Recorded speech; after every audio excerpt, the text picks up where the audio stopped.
Today I just want to point out some older buildings and how the ground level is just really out of whack with them.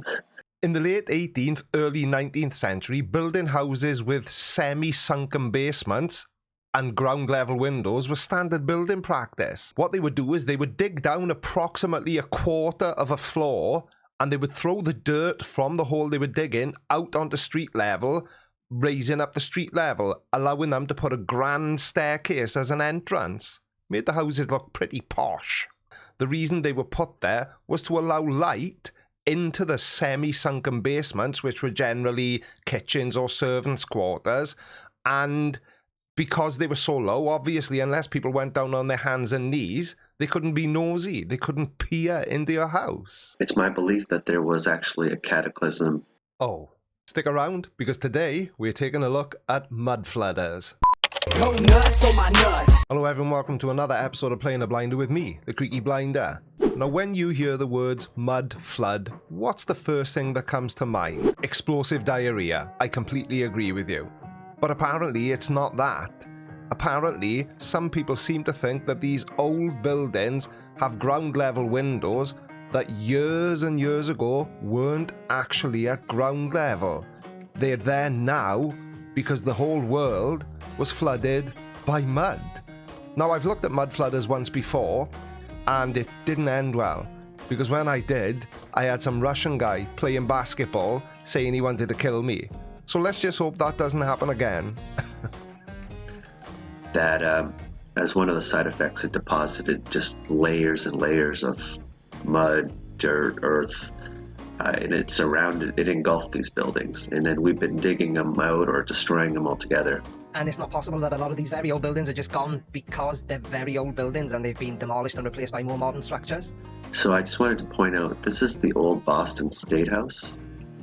And as you can see, there's probably a whole nother floor here, but it's underneath the ground. Wow, absolutely groundbreaking. The Boston State Building has a basement, which, he's right, is under the ground, oddly enough, as most basements are, and that means the world was mudded by flood. Oh my god, this is going to be one of those videos. And that means the world was at one point flooded by mud. Ha! Nailed it. And you can see here these windows getting tinier and tinier, and you have an entrance going into the second floor.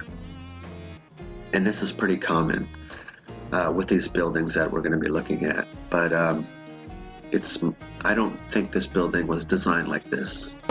Wrong. They were designed like that.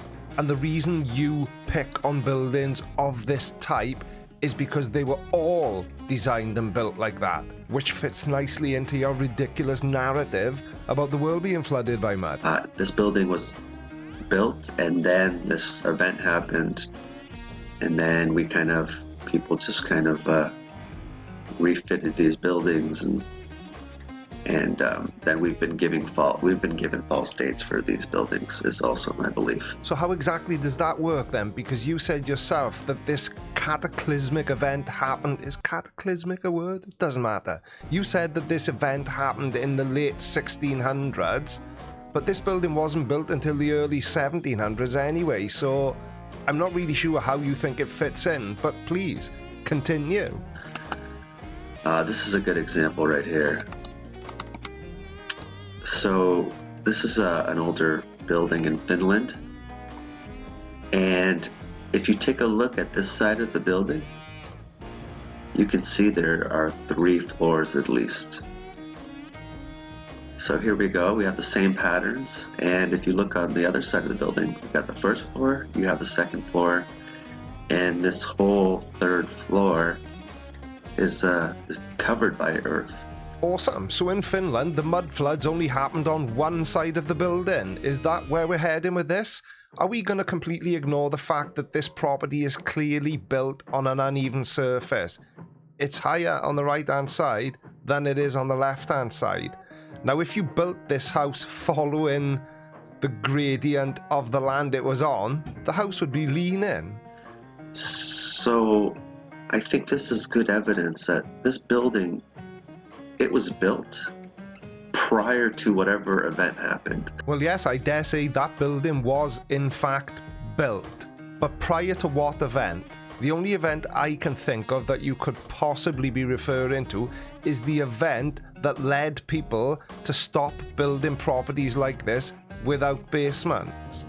And then this cataclysm happened, and it covered, it's basically engulfed portions of this building. Engulfed, schmulfed. What cataclysmic event? There's that word again. I hope cataclysmic is an actual word, otherwise I'm going to feel pretty stupid. There was no cataclysmic event, because if there was, there would be historical documentation telling us about it. And YouTube videos of other people thinking there was a mud flood does not qualify as evidence. Sorry. And I would speculate that this entrance here, the actual entrance to this building is probably a lot lower.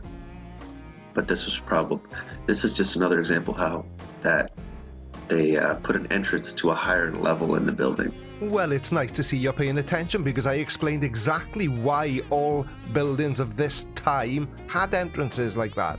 It was to make them look posh. But I hope you could at least see that, and you're going to see this pattern happen a lot. So let's take a look at some of these other buildings. Halifax Academy, we're told it was built in 1877. Again, after you say the mud flood happened.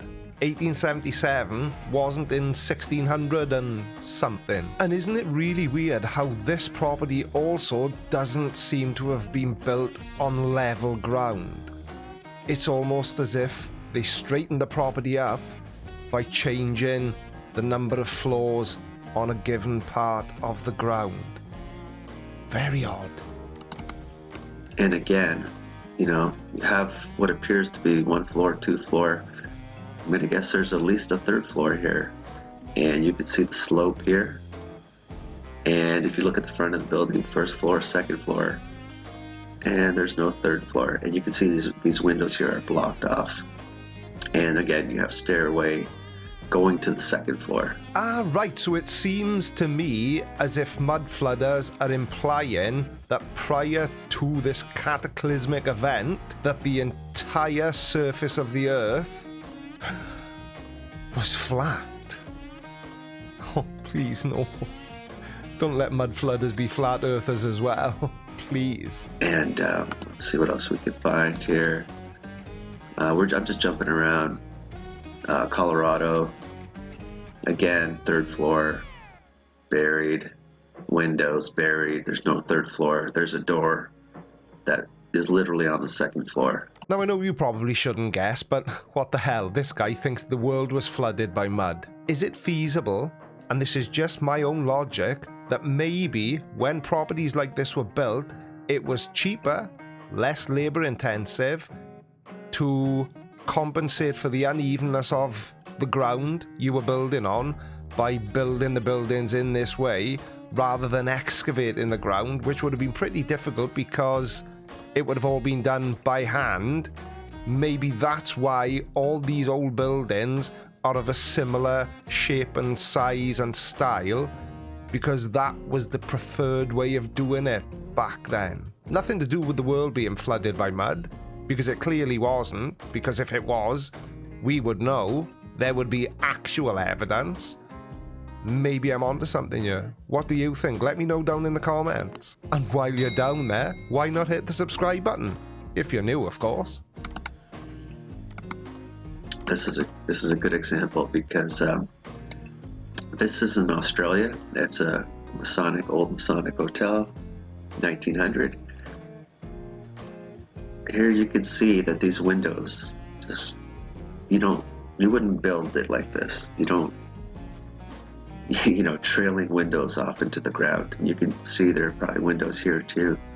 I'm starting to really feel like I'm repeating myself now, but yeah, you're right. You wouldn't build windows like that into a property if you were building it on level ground, but so far, every single building you've shown us is not built on level ground. Is it? Are they? I've lost my place. Help. what I like about this building is it also showcases this, I like to call them free energy antennas. Or, as they're more commonly known by us normies, flagpoles. So where are we at now? Richmond, Virginia, 1906. And here you can see Uneven ground. San Francisco, Uneven ground. this church. There seems to be a pattern forming here, doesn't there? They've made this ramp and this goes up to here. So pay attention to this ground level. Let's go to the next slide. Here they're starting the project and they're just getting rid of all this, the earth, but you can see that this ramp going to the entrance is still here. And this is the shot that I really want us to focus on. Let's get in more. Let's get a tighter shot here. Alright, I hope you can see now.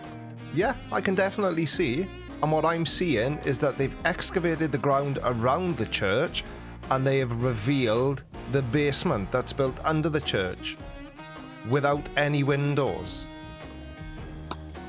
This is the ground level. Maybe I should zoom out a bit more. Okay, so here was that ground level slope that you saw. Here was the ramp they put in, and it led to these, to this set of stairs. Or sorry, to that doorway. But see how far down this goes? I mean, what, 5, 10, 15, 20 feet? Well, now I'm completely confused. A church with a basement? I don't really see how this proves anything other than that church was built with a very large basement. Why would a church need a basement? Well, you can't expect the priests to bum the altar boys in the church itself, can you? Thanks for watching, everyone. Don't forget to hit the subscribe button, give the video a like. I'm the Creaky Blinder, and I will see you in the next video. Take care, everyone. Bye-bye. Alright, watch this next. But before you do, make sure you subscribe. By order of the Creaky Blinder.